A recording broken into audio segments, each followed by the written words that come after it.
So I know some of you sort of trickled in a few minutes later, but I wanted to say that, I said it right in the beginning that I had a lot of questions about mentoring. Who should our mentor be? Do we need mentors? I didn't do a great job because my mentor didn't tell me about this. So I think just to kind of take a step back before we have defaults and to figure out for yourself what you need as you embark on this journey. So a lot of you are tenure track. Some of you here in this session right now are contract faculty. Each of you signed up for something. You signed up for a certain contract. But that doesn't mean that what you want and what your idea of your journey is the same as anyone next to you, right? I think the mentor, first let's talk about, yes, everyone needs a mentor. Everyone at any stage needs a mentor. And these are some things you would consider in a mentorship style. If you're assigned to a mentor, that's fine, but you can still look for mentors who actually jive with you and what you want and what you see yourself in this journey to become, right? So communication style, it's very generational as well. So going back to those pictures, it's generational. They won't recognize that phone. They'll say, what is this? Is this from a museum, right? So I think you have to first figure out generational communication style. Some people only text. They find phone calls too invasive. I like to pick up the phone and talk because so much more comes out. And then I've given this example a million times, but it's stayed with me when my daughter says, when I call, am I in trouble? And I was like, no, that's just what we do. Right? So this could be misinterpreted in many ways. So communication style, don't take it lightly. It matters. It matters a lot to some people. I've had to take a step back and ask Lauren, who is a PhD student. I'm like, do you mind if I call you? But it never even occurred to me that that's a different. Do you mind if I call you Lauren? No, I don't know. Because so much, it just saves so much time. Mentorship style. Some people are very hands-on. Some people are micromanagers. Some people are hands-off. You come to me when you need something, but like there can be so many misunderstandings because you might say, my mentor doesn't even care. And a mentor might say, well, you didn't approach me. Tell me what you need, manage up. Tell me when you want to meet me, what you need out of me. So again, all that matters. And it's really for both to establish that, but more so the mentee when you're trying to start this new relationship. A commitment, right? That's obvious. I think that one you'll know. Do they even really care, or are they committed to your success or not? Skills and competencies. So that is important for me because it's about reverse mentoring. I don't have great AI and tech skills, but my mentees always do. They'll tell me, oh, I don't think you know how to do this. Like the other day, I said, I don't know why my Zoom takes 5 minutes to launch. And Lauren said, oh, because I just see that on your screen, you have to relaunch something or the other, blah, blah, blah. Like, I think this can actually become a real thing in your scholarship, in your teaching, in your journeys, where I'm giving you the simplest example, but I think there's reverse mentoring there. You have life experience, but they give you insights of what's happening, how they learn, how they perceive things. And this could be generational, even between two faculty generations, right? Visibility and professional networks, I think for them to even open doors for you is a huge role. But then you have to tell them that, this is what I need from you. I really need you to be introducing me at XYZ conferences. Tell me where you can take me. These are the things I have for myself, planned for my own self. And can you, help me with that? And demographics. So some people really do want certain demographics or certain considerations, others don't. So this is a cheat sheet that is there on your Brightspace for you to sort of take a step back and think about what's important to you. Next slide, please. But first, you have to know what success means for you. Because in academia, like I said, no two people, even if you signed a contract that sounds similar, most people embark on these journeys not only to get tenure, but to actually make their work meaningful. You could say, one day I want to be a dean. One day I want to just be a leader in my teaching and scholarship. I want to lead programs on global teaching. Fine, that's what you want, but that's not what someone else wants. And it's not your mentor's job. It is not your mentor's job to help you decide what you want. It is your mentor's job to understand from you what you want and to support along the way as you ask them. So now let's pretend I'm a mentor and I have no idea what you're thinking. I just know you're a new faculty. But a mentor's job, if it's a good mentor, is to meet the mentee where they are, but they need to understand. So the IDP today, the individual development plan, really forces you to take a step back and think about what success means for you. What is your passion? What are your goals for academia? And there are many ways to get to that tenure dossier. There are many ways. Yes, you have a scholarship, but there's still many ways in that, right? It could be through a topic you're passionate about, but the networks you will be involved with would be very different depending on your topics and your approach or your methodology. Some people are methods experts. Some people are content experts. Some people are community, driven by community outreach, and that's where their scholarship has meaning. So this would require multiple mentors. The one-on-one traditional model is gone. It's always the network model where one mentor could be someone who teaches you how to be. For me, it was how to be a woman in academia and balance so many different priorities. It didn't matter to me if I had someone who was the same race or ethnicity, as long as they were able to get me to my goal, right? So I had another mentor who was a scientific expert in something. It didn't matter to me if there was the same race, ethnicity, again, to me. So I know what I needed, and I had to actually think a little bit about it. Next. So once you've reflected on what your goal is, then you can ask and have set up meetings with your mentor and know what you want out of them, because the mentors don't know. I was shocked at this actually. When you give us names of mentors, which I think Lauren is going to send out, it takes a while, it takes a few weeks. Then we actually call them behind the scenes and have a forum for them. We want to make sure that they're on the same page in terms of any challenges that they have for mentoring. And I was really shocked that in one of those forums, the mentors, like I said, they don't come and talk about their mentees. It's not meant to be like, oh, let me tell you about the person who I have. But it's really about like discussion of certain things that they may perceive as barriers, right? And they asked, what is my role? And I said, what kind of a question is that? And I really thought, I dug deeper into it. I said, how does a mentor ask me what is my role? But that's exactly what it means. They don't know necessarily what it is that you want. And people don't manage up their mentoring relationships. And that's why I'm here to tell you, you have to manage your mentoring networks. Get from each of them different things that you want. And as frequently as you want. Maybe some people you meet more, some less. We also have language for cold emails to approach people if you really, really admire someone in this community, outside of the community, of how to approach them. Okay, and it actually made sense. They don't want to be liable for court cases if they did something wrong because they don't know what they were supposed to do, because they don't know what the mentee wants. So that's where this whole session is actually coming from, because people are really confused and the mentoring quality is not great. And I've said this before, people romanticize mentors, but they're not going to come and say, hi, how are you today? Can I do something for you? No, you have to tell them, can we meet once a month? Can we meet once a week? Can we meet twice a semester? Can we meet in person, or do you prefer to do it by whatever, Google Docs? But I would say meet in person because I'm that generation. So, all right. So I'm going to break you into 2s or 3s. Just turn and talk to your neighbor. And I really want to know some of this, what comes to your mind, because I will be using this anonymously to shape those mentor sessions where I'll invite the mentors and have certain discussions. And if there are certain barriers or challenges or even nice things, they like to hear that.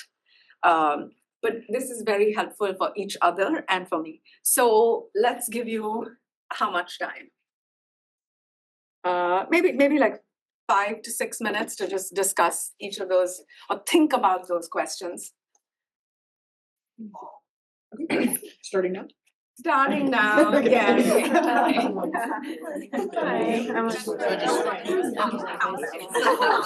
All right, so I know you didn't finish your conversations, but you could still, as we discuss, maybe if you've thought of things, bring it up. But I want to hear from you where you are at this, and we're just going to spend some time discussing if you have questions about what I've said or what everyone else has said. So go for it. Yes, I think I saw your hand first. Okay. I think Augustin and I were talking about vertical versus horizontal mentoring. And something with my class, right? Sometimes students don't want to hear the thing from the faculty. It's like hearing from your parents tell you it's wrong versus when your peers and how do you do peer-to-peer thing. So for like us of like how we're looking at it from different perspectives. I'm continuing contract, he's tenure track. I think be more complementary in terms of our outcomes and our how does that work in terms of understanding each other and mutually beneficial. Excellent. Actually, let me, even before I go ahead, ask you, how many of you feel you have good if you have one mentor, we need mentors, but so I'm saying have good mentors. Okay, that's great. That I'm really heartened to see how many people raise their hands. And how many are you struggling a bit trying to figure this out? Raise your hands. Yeah, I know. All right. And for peer mentoring, as you mentioned, that's why we have accountability group partners. You can search for other people beyond that, but we just thought it would be a good place to start. We've tried to bunch you up by your area of specialty broadly. It may not be exact. And Lauren will show that to you momentarily after we finish this discussion. It's also on your Brightspace. So take a moment to kind of say hi to your accountability partners from ECFI before you leave today. So the peer mentoring aspect is really important. Someone else is sort of closer to you going through that similar aspect in their professional lives. Okay. Who else? Sam and I were talking about, for one, that there's a lot of value to getting sort of like hidden knowledge from mentors. And so, you know, as an example, there's just so many activities that you could do while you're faculty here. But if you start talking to mentors, a lot of them are like, you should really avoid doing that for now if you can and focus on these other activities. And sort of the corollary in number two is that it's often hard to know what to ask about because you don't know what that hidden knowledge is. So, you know, it might be like advice on recruiting students. You don't know that there's like maybe a certain schedule that you should give offers to students, but somebody has had a lot of experience with that. You just don't know to ask the question. And so I think that's one challenge of this managing up idea. You know, I agree with you. I think just not knowing sometimes what questions to ask. But for me, my approach used to be to just have coffee chats with people, like an informational interview, just organic conversations, like tell me more about your journey, tell me about this, tell me about that. How did you manage, you know, like genuinely just trying to get information about how they managed to do what they did and not really always having an agenda, but eventually having more concrete. So I think that those coffees are invaluable. They're $5 coffees, but it takes you such a long way because you'll come back saying, oh, I didn't know about this. And when ECFI was started, it was kind of during COVID and mentoring was at its all-time low. Even in schools that had mentoring programs, people felt so disconnected, especially if they were new faculty, right? So when ECFI first started, we realized that some programs have stronger mentoring programs, others it's zero. So even equitable mentoring, if you will, in a program where you're like, hey, have you heard of this? Have you heard of this? Have you seen this opportunity? Is all the things that you don't directly see in an ECFI module, but it's a hidden information. That's one of the most important aspects of it too, that you can avail of all this. However, I just want to say it can get so confusing at NYU. It's its own city if you think about it, right? NYU itself, 60,000, 80,000 students actually, if you count masters, it's even more, PhDs even more. Like we go by the thousands. There are 2,000 PhD students. There's 7,000 faculty, right? It's its own city. So you can completely get turned around and say, well, I want to do this and I want to do this. So your mentors or programs like ECFI can tell you everything you need to know, like an information dump. But the person who decides is you. And the mentor cannot help you make a final decision. So these are really important points you're bringing up. Sorry, I just want to add one thing, about the role of the mentor. What I found helpful is when they help you get to your decision and they help you clarify Yeah. what you're really after, what you're interested in by asking you questions. Yeah. I found that really helpful and Great. Who else? It looks like some of you have already received great mentoring. So please even tell us what those things got. I saw your hand up and then I saw. Yeah, sorry, it's not a great mentorship example. That's what you're looking for. I don't know if there's other folks from Tisch here, but Tisch doesn't have its own set of tenure guidelines. And they said they'll have them by the end of the year, but that's been really challenging because our tenure track can look like so many different things within art school. And I feel like the advice I keep getting is just don't worry about it, just keep doing your work. But Yeah. I want someone to specifically guide me. So Oh, yeah, that's a great question. that's And I'm been challenging. so glad you brought it up. So we can find out where it's at and everything, but it's really not your problem. It's not your problem. It shouldn't hold you back Yeah. in any way because they don't have the guidelines together, right? So I've had situations where faculty will say, I can't go for promotion because our guidelines are being voted. Well, that's not your problem. That's their problem. The deans, the whoever, that's it. When it's time for you to come up, you come up. And they can't hold you against something when that thing didn't exist, right? So I think you have to do, again, the best that you can in terms of the scholarship you're passionate about, and that shines through. If you're truly passionate about something, you write your story as solidly as you can, and you follow the examples of people who have received tenure because that's the best standard, for a lack of a, more black and white document that you have. But it's not your problem. So I don't want you to feel nervous about that. Mhm. I think I'm less nervous and more just I'd like more guidance.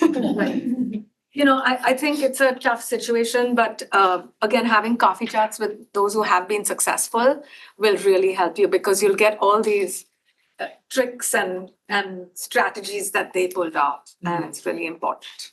That's a great question. Let me dig into it a bit more. We have a pretty good representation from Tisch, so I am planning to invite panelists as well from Tisch, and those could be good questions. I have the same problem as a contract faculty at liberal studies. Okay. Nobody told us anything about, and there are no guidelines. Okay, hang on. I'm gonna hold on because I think I saw your hand up first at the back. Yeah. Did you not have your hand I up? think I was like just. Oh. I like But that. I can share anyway. Okay. I think one thing me and my colleague Melissa were talking about is like we're at NYU libraries. But I guess in terms of mentorship, we're trying to figure out, but we also have our own like practices, like curatorial practices, like I'm a curator, like that's part of my scholarship, or our scholarship is more centered around like community engagement projects. And so it's like trying to figure out like, is the mentor like specifically a library person, or is the mentor someone who's like more centered on our scholarship? Like if I'm a Black art scholar and it's like a Black art historian. Yeah. Great question. Can you just go to the next slide? This is what you need. You need different kinds of mentors, right? So this is just called the networking model, where the mentee is in the center and then all the different types of mentors you feel you need. So I would say if in my world, I need a scientific mentor, a career mentor, a peer mentor, a international faculty mentor, whatever you think you need. So yeah, sure, have one who's a Black artist, but also have someone else who will help you navigate this journey differently if they've been here for a long time. Or you'll say, yes, I want someone in NYU and outside of NYU. So there are many different, everybody needs a network, and it's on you, unfortunately, to manage that network. I know it sounds exhausting, but it's totally worth it and it's totally doable because you're looking at academia in a long-term situation. Okay. And all of this will be up on Brightspace with the links to click on and things like that. Just tools for you to think through. All right, I think you, please continue with your. No, I'm done with my point, Okay. but just like, where do we look for the same question? There are no guidelines, and our department has like 60 or 90, has so many like sub-specializations and it's very just. Okay, so there have been guidelines that have been updated for every single school. And there are, Lauren, I think we did it for the tenure promotion module for ECFI that's all graduating now. but we can make those available to you. Sometimes you don't know where to look, but there have been updated guidelines. Anything that's updated is on that page. Do you think you have access to that now? She might look for it, and then she can move over that slide to your deck, and it'll be available on Brightspace. But if you do find it, you know which one I'm talking about, yeah. I love how she completes my sentences. You know what I'm talking about, yeah. Okay.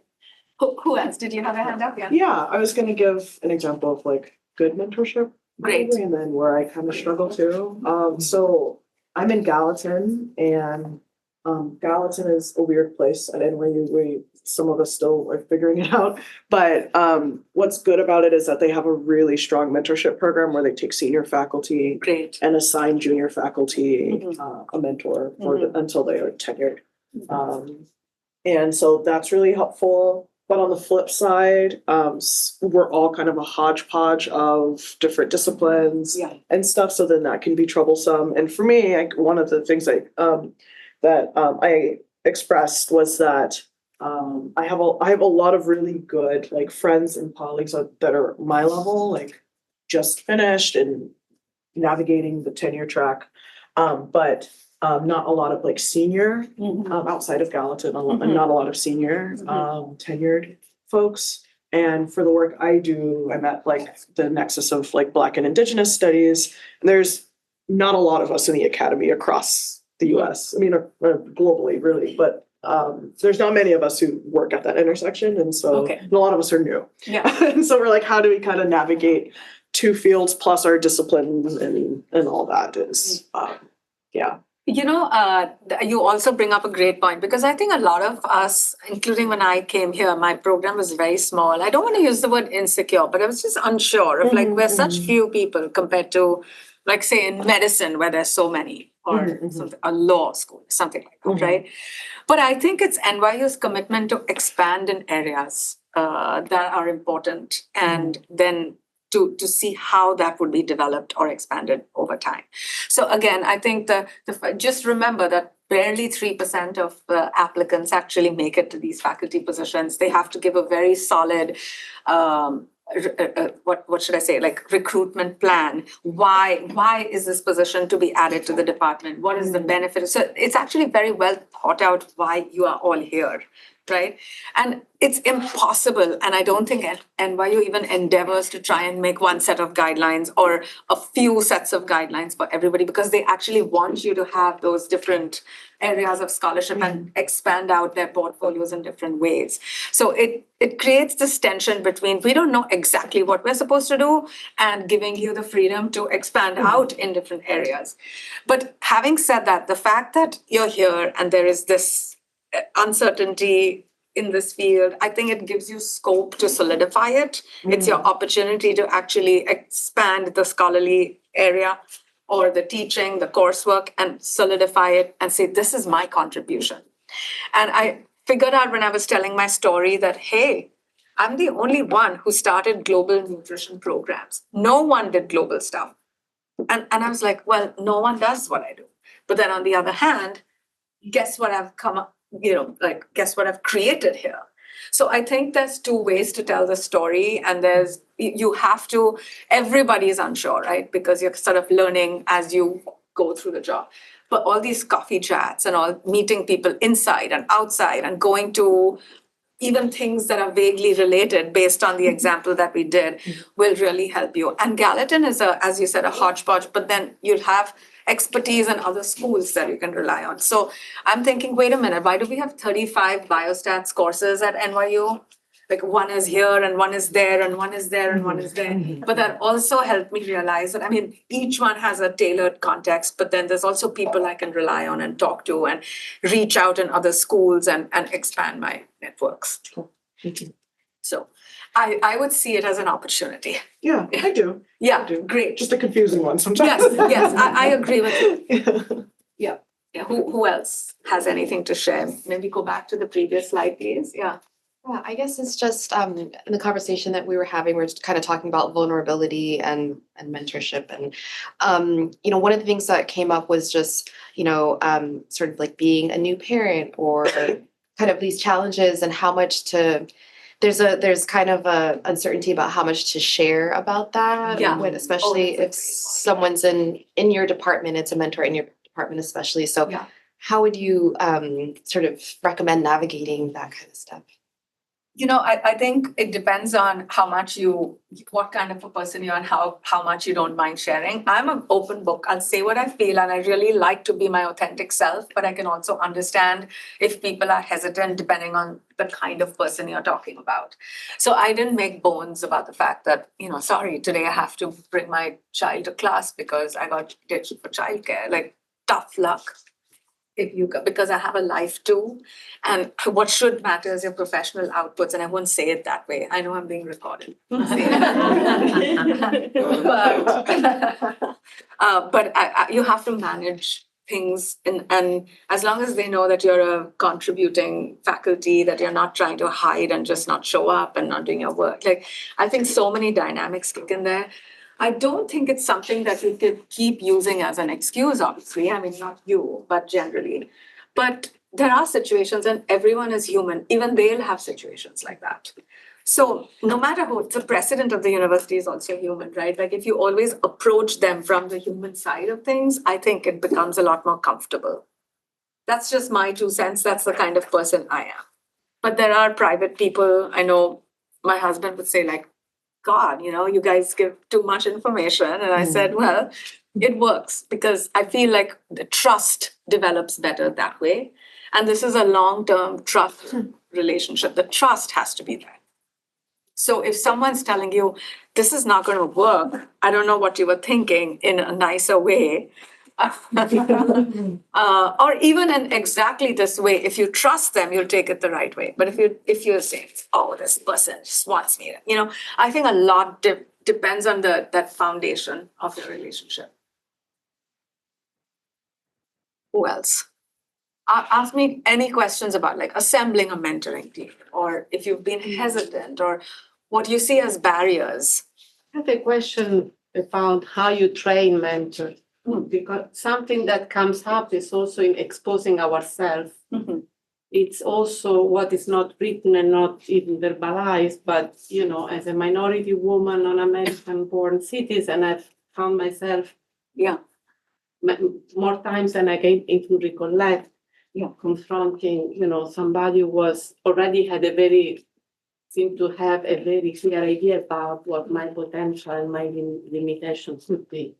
So how do you mitigate that? I understand the network is one way to do that, but there is also cultural diversity to negotiate. Yeah. So, if you're asking me what we do in training, I actually let some of the issues emerge. Like, first and foremost, what is your role? Sometimes they're unclear about that. They have to do external training too on different things that the university actually requires them to do trainings on. We talk to them about, like, how often do you even meet them? Like, we go back to the basics, in how, what they think they can help you with. Do they say, we remind them of all the things that they can do, cannot do, remind them of how often to meet, remind them of, like, how they can support you. We remind them of resources they can actually send you to give you a more holistic experience. We talk a lot about difficult conversations, because I think things can happen. Oh, you're not ready. I'm ready. I want more salary, or this one makes this, or whatever it is, right? We remind them of strategies. So things like that is what we train on. But we can't, look, they have to actually come for it. There are some mentors who will never show up for it. We can't remind them of anything. We can't share anything. We give them mentor resources or slides and then hope that they read them. So it depends on, like, they might say, well, I've been here 20 years. Do I really need to learn this? And they may not come. So if they come, they've been pretty engaged in these round tables. I don't really call it training. I just call it round tables, because I guess this is psychology to it.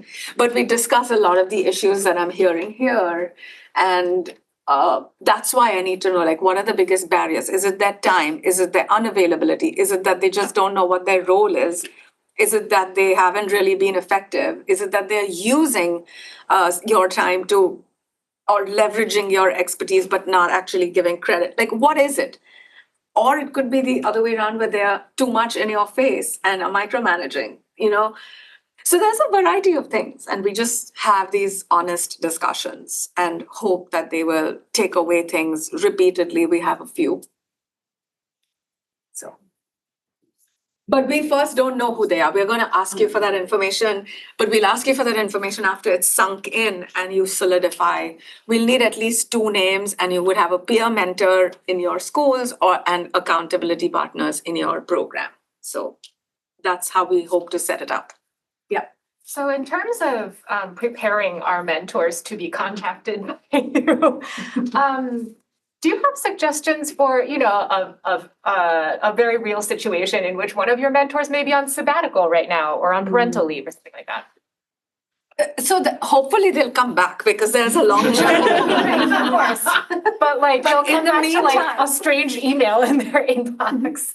So if they are, then I'll get a out of office response, but then you'll give me names of the other mentors, and that's why you shouldn't only rely on one. But yeah. And I just hope that whoever this mentor you're talking about, you raised your hand that you're having a positive relationship, so is interested and will actually come to us. We just kind of say it's a mentor roundtable, and try and have an event for them and things like that. But then you won't see that part; it only goes to them. Okay, but we'll give you a heads up. Maybe 2 more comments, and then I'll move on to the next piece. Yeah. I think it's a bit of a question, but from experience, one of the hard thing about dealing with our mentors or with my mentors has been the scheduling, because you tend to talk to someone who's usually pretty busy, has to go around their own day. And so it's kind of hard to figure out either what's a nice context to meet them, if they always want to catch up for coffee or lunch or something that makes it appealing for them in a way. Yeah. So it's not just taking time off their agenda. And also there's a question of frequency, because you don't want to meet them once a year and you're just acknowledging what you should have done in the past year, and there's too much of it or too long of a time scale. So also not being micromanaged and meet every day. So from your experience, what do you think is a nice approach or something that did work for you or that you've seen work otherwise? I really think that this relationship changes with time. Yeah. Initially, you may need more touch points. Later on, you may need lesser. It could be replaced with an email. Maybe you say, okay, we have a faculty meeting. Can I just meet you for 15 minutes before that or after that? Just so that there is that touch point, because otherwise time flies. Summers, people are gone, but summers could be a nice time to catch up on these meetings if someone is here. Spring break is not a complete holiday. So there are touch points during the semester. I would say at least 3 times a semester is good to start with, where you have concrete things, where you've had things happen in between. Yeah. And I put up in that slide, communication style is very variable for people. Maybe your mentor doesn't like to have coffees, or maybe you don't like to, right? So I think communication style is not something I can comment on. Mm. And did that answer your question? Well, you didn't comment on, but What's that? but you concluded with you can't comment on that, but that's an answer, I guess. It depends on what they are most comfortable with. Maybe some people just like Zoom, and and sometimes Zoom could help if you have to share your screen. So think about it that way. Just take what you can get and at least try to meet. Okay. We'll take the last one, and I then think it was kind of similar about the process, but I guess the one part I would add is when your mentors are actually outside of NYU, and what that would mean, especially when it comes to the mentors that are the visionary. They say your name in rooms that you're not in, and provide you a way in which you can get to a role model kind of mentor, and they're not part of NYU, and how you kind of create a process of being mentored. I love the idea of mentoring up. I think it just seems like managing a up, lot yes. of work, and without knowing exactly how to do that in a way that's efficient. Because I do want to do that, but 2 years down the line, I'll be like, oh, I haven't done what needs to be done to have a mentor. So I think for those who, first of all, you absolutely should also have someone within NYU, because NYU is its own complex, university compared to something that could be very different. To the extent that some universities, and even here, some schools don't have departments. So if you're looking for someone outside, it could be a different context. They should primarily be in your field. And I think I would look to mentorship that's outside for just advice from an outside point of view about your career trajectory, but also to be a co-author, to include you on their work, to maybe to call you as a invited guest speaker, to introduce you to networks that you otherwise won't meet here. So there's many different roles they can play. And I think it's on you to be in email contact, Zoom contact about an article you're writing together, about an abstract, like, hey, how about, can you include me on this, that, or the other, that kind of thing. And there's value to both. Yeah. And then you have to kind of ask yourself, what's the sweet spot? Because you can have 30 mentors, right? In that network model, there's nothing to stop you, but then it's on you and you'll be managing a whole other thing in your life. So maybe a sweet spot where that's why that diagram of who do you actually need. All right, so I'm moving on to a good place to start with your mentors is the individual development plan. And that's what has been circulated, and it's also on Brightspace. Next one. So here is just an example of an individual development plan.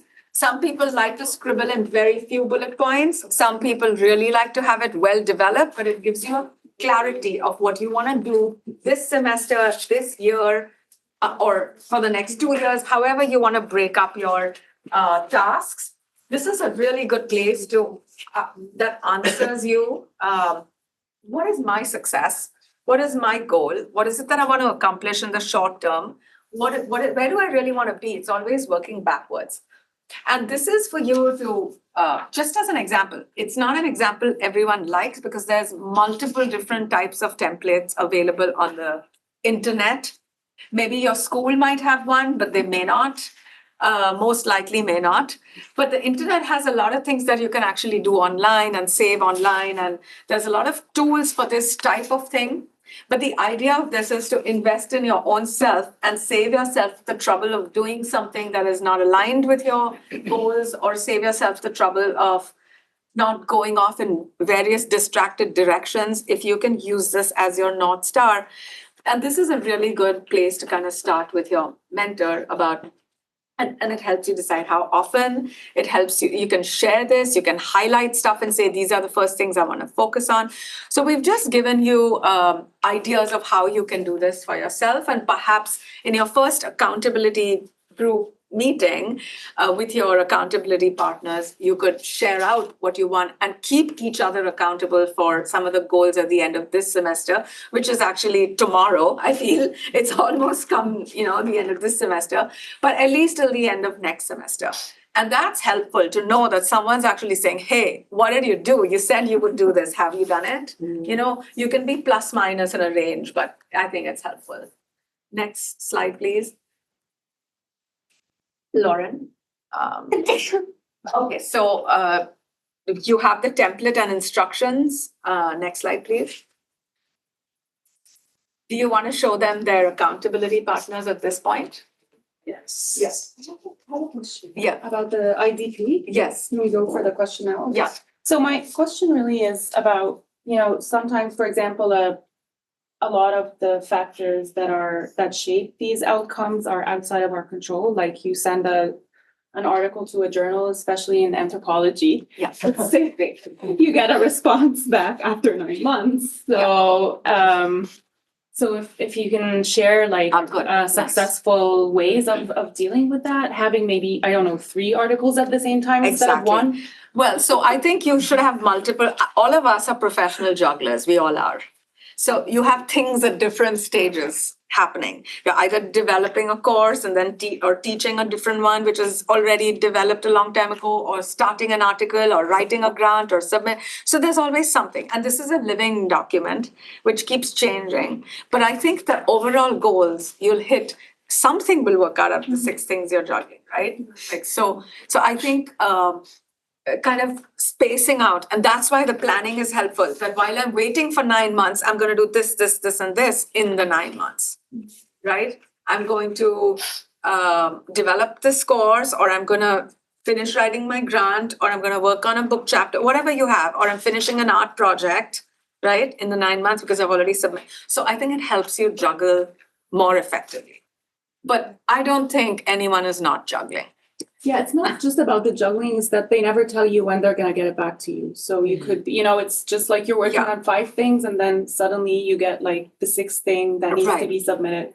Yeah. Yeah, but So it's a living document, then you kind of reshift your priorities, but to not think about it, I think to have intentionality and to plan for it still brings you far ahead than not planning at all. And I think one of the mistakes we made, I used to direct the doctoral program and we had a limited time of 5 years of funding. And to not plan, you have a limited time of certain number of years for your tenure or promotion and or promotion. And so I think planning really, really helps, where even if 80% of what you end up planning for works out, it's still good enough. thank you. Okay, do you want to share the accountability groups, Lauren, just so that they know where it is?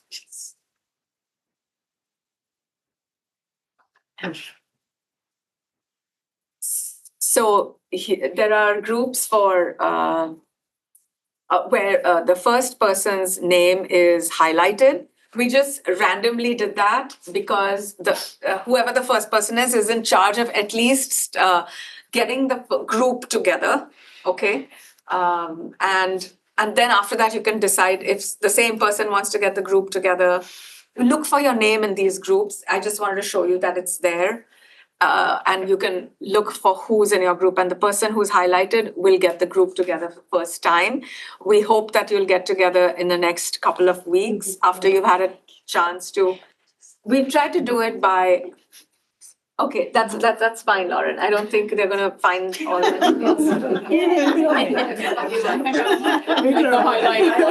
Like, oh, I found my. Okay, just wanted to see that they're there.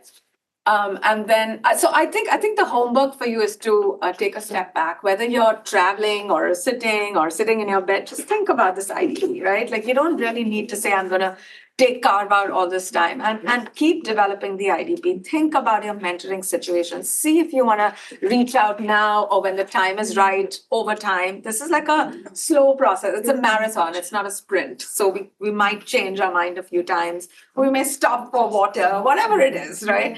And so in the next couple of weeks, if you can just gather all the thoughts based on what we've discussed today and get back to your accountability groups and set something up and then discuss it with them. It looks like some of the groups have 3 people Yeah. and some have like 6. I was curious about Yes, that. we've made it based on your fields, and the contract faculty have smaller groups. The tenure track have larger groups just because of the fields and how it's shook out. If there's more than 6, we cut it into smaller groups. So, okay. You want to go back to the slides? All right. So, any other questions about mentoring and IDP? I know everyone is different, but Yep. I would like to know for you. Yep. What would be the ideal time in the semester for someone to reach out to you to be like, hey, can we talk about mentorship and stuff like that? Anytime. Anytime. I think really anytime, because mentoring is like, it's constant, right? I think it makes most sense when you sort of know what it is that you want from the person. Again, I think that managing of is key. If there's anything from today that you should go back home with, it's manage up. Yes. When you say long-term goal, is it better to think about it in terms of your tenure, like 5 years if I'm beginning tenure track right now, or is it 3rd-year review as the better place to mark it? And how do you structure it in such a way that you are meeting the non-written guidelines you're supposed to meet to get to tenure? I mean, I think the 3rd-year review is a sneak peek into the tenure process. So you could make 3rd-year review your more immediate goal. And then once you're getting closer to that, you can expand it out to tenure, because sometimes the field changes so quickly that you may not account for it. So I think as long as you're more tentative about the tenure, but 3rd year for now, because things could come up in your 3rd-year review that they could say, like, did you consider this, or have you done this? And then also the pace of your scholarship changes. During your tenure, you're doing more different things like going to different conferences, making sure that you're doing invited lectures. I think it changes a bit. So for right now, just focus on your 3rd year, and then you should have a bigger umbrella, like who am I? Who do I want to be? I want to be an expert in. but I think the more specific activities may shift a bit. All right, next slide, please. Or did I see a hand up? Please, this is raise your hand even if I'm mid-sentence. Okay, so this just shows you, again, the instructions are there on Brightspace about your goals just need to be pretty specific, measurable, attainable. So that's why I think for tenure, it's a bit too far because some of the specific goals may shift. Result-oriented and time-bound. So it has to be something realistic. And again, instructions give you examples of what is specific, what is not, what is measurable, what is not, what are some of the deliverables, what is not. So I think spending some time on the Brightspace will be useful for you. Like 5 minutes to just go through this. This is how you even write certain proposals. It's the same kind of thing. Okay. All right, we did that. You're going to have an IDP module. Okay, I think we're coming to the very end where these are some of the events. The Holiday Hot Chocolate, December 9th, next. And the International Faculty Forum. I knew a few people had to leave early, so I made these announcements earlier. Anything else after this? Okay, always thank you for feeding us and giving us hot coffee. Always coming.